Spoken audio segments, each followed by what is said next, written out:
সারাদিনে আর কোনো আমল করতে পারি আর না পারি, এই আমলটা সজ্ঞানে বিশেষ কোন বিপদ আপদ মুসিবত না হলে আমি আলহামদুলিল্লাহ এই আমলটা কখনো ছাড়ি না, প্রতিদিন করি আলহামদুলিল্লাহ। আজকেও শুরুতেও এই আমলটা আমি করে নিয়েছি। এই আমলটা আমরা অনেকে জীবনে আজকে প্রথম শুনেছি। আল্লাহ নবী সাল্লাল্লাহু আলাইহি সাল্লাম যে বলেছেন, সকালে পড়লে সারাদিন, সন্ধ্যা পড়লে সারা রাত, রাতে শোয়ার সময় পড়লে, বিশেষ করে রাতে মানুষ ঘুমন্ত অবস্থায় নানা রকমের ক্ষয়ক্ষতির আশঙ্কা থাকে, এই সব ধরনের ক্ষয়ক্ষতি থেকে আল্লাহ নিরাপত্তা এসে চলে আসে। আল্লাহ তার হেফাজতের জিম্মাদারি নিয়ে নেন, দায়িত্বশীল হয়ে যান, সবকিছু থেকে যথেষ্ট, সবকিছু থেকে আল্লাহ তাআলা তাকে নিরাপদ করে দেন। এই বিশ্বাস, এই ইয়াকিন নবী সাল্লাল্লাহু আলাইহি ওয়াসাল্লামের কথার প্রতি আমাদের আছে না নাই? তাহলে এই সূরাগুলো আমরা আজ থেকে আমল করব তো ইনশাআল্লাহ। কোরআনে কারীমের এই শেষের তিনটা সূরা এমন তিনটা সূরা যে আমাদের প্রিয় নবী সাল্লাল্লাহু আলাইহি ওয়াসাল্লাম সারা দিনে সবচেয়ে বেশি সংখ্যক বার যেই সূরাগুলোকে ওয়াজিফা হিসাবে, আমল হিসাবে পড়ার নির্দেশ দিয়েছেন কোরআনে কারীমের, সেই সূরাগুলো হলো এই তিনটা সূরা।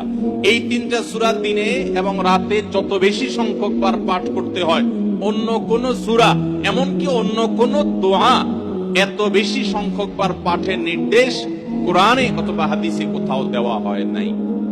তাহলে এই তিনটা সূরার মর্যাদা, এর কি মর্তবা, এর কি বৈশিষ্ট্য, এর কি মাহাত্ম্য আছে সেটা বুঝবার জন্য আর কিছুর প্রয়োজন নাই। এই একটি কথা যথেষ্ট যে দিন এবং রাত 24 ঘন্টার ভেতরে কোরআনে কারীমের এই শেষ তিনটা সূরা, সূরা ইখলাস, সূরা ফালাক, সূরা নাস, এগুলোকে যত বেশি সংখ্যক বার নবী সাল্লাল্লাহু আলাইহি ওয়াসাল্লাম পড়ার নির্দেশ দিয়েছেন, তিনি নিজে পাঠ করতেন, এত বেশি সংখ্যক বার অন্য আর কোন দোয়া, আর কোন সূরা, আর কোন আয়াত, আর কোন কিছু পাঠ করার নির্দেশ আমাদেরকে কোরআন হাদিস দেয় নাই।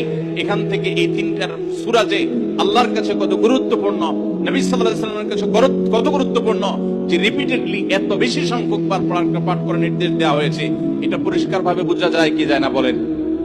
সময় তো ভাইরা আমার, সূরা ইখলাস, সূরা ফালাক, সূরা নাস, এই তিন সূরা দিন এবং রাত সব মিলিয়ে আমাদের প্রিয় নবী সাল্লাল্লাহু আলাইহি ওয়াসাল্লাম তিন জায়গায়, তিনি তিন সময় এই সূরাগুলো পাঠ করতেন। একটা হলো সকাল এবং সন্ধ্যায়। সকাল এবং সন্ধ্যায় নবী করিম সাল্লাল্লাহু আলাইহি ওয়াসাল্লাম তিন কুল পড়তেন। এটাকে সংক্ষেপে বলা হয় তিন কুল। যেহেতু তিন সূরার শুরুতে কুল শব্দটা আছে, এজন্য সংক্ষেপে বলা হয় তিন কুল। এই তিন কুল, ইখলাস, ফালাক, নাস, এই শেষে তিনটা সূরা কোরআনের, এই তিনটা সূরাকে আমাদের প্রিয় নবী সাল্লাল্লাহু আলাইহি ওয়াসাল্লাম সকাল সন্ধ্যায় পড়তেন। একটা টাইম পাইলাম, কোন টাইমে পড়তেন? সকাল এবং সন্ধ্যায়। সকাল এবং সন্ধ্যার পাশাপাশি তিনি রাতে ঘুমানোর আগে আবার পড়তেন। তাহলে দুইটা টাইম পাইলাম। আরেকটা টাইম হলো 5 ওয়াক্ত নামাজের পরেও তিনি পাঠ করতেন। তাহলে কয় টাইম হলো? 3 টাইম। 3 কুল পড়তে হয় প্রতিদিন, রাত পুরা 24 ঘন্টার মধ্যে কয় টাইম? 3 কুল 3 সময়ে পড়তে হয়। সকাল এবং সন্ধ্যা এবং রাত এই সময়গুলোতে পড়তে হয় প্রত্যেকটা 3 বার করে। 3 বার করে পড়লে কি লাভ হয়? নবী করিম সাল্লাল্লাহু আলাইহি ওয়াসাল্লামের পরিষ্কার হাদিস রয়েছে, যদি কেউ সকালে 3 কুল 3 বার করে পাঠ করে, সূরা ইখলাস 3 বার, সূরা ফালাক 3 বার, সূরা নাস 3 বার যদি কেউ পাঠ করে, সন্ধ্যার আগ পর্যন্ত সারা দিনের জন্য ওই পাঠকারী ব্যক্তি আল্লাহ তাআলার জিম্মায়, আল্লাহর হেফাজতে, আল্লাহর নিরাপত্তায় সে চলে যায়।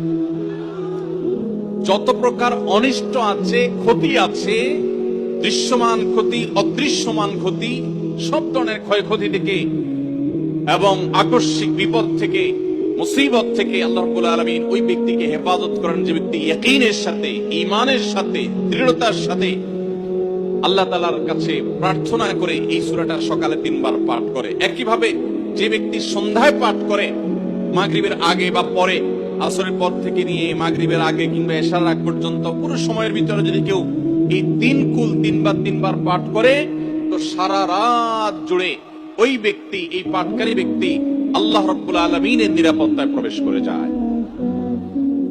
একইভাবে আমাদের প্রিয় নবী সাল্লাল্লাহু আলাইহি ওয়াসাল্লাম প্রত্যেক 5 ওয়াক্ত নামাজের প্রত্যেক ওয়াক্তের পর এই 3 কুল পাঠ করতেন একবার। কয়বার? একবার সূরা ইখলাস, একবার সূরা ফালাক, আর একবার সূরা নাস। তাহলে মোট দিন এবং রাতে কয় জায়গায়, কয় টাইমে এই সূরাগুলো পাঠ করতে হয়?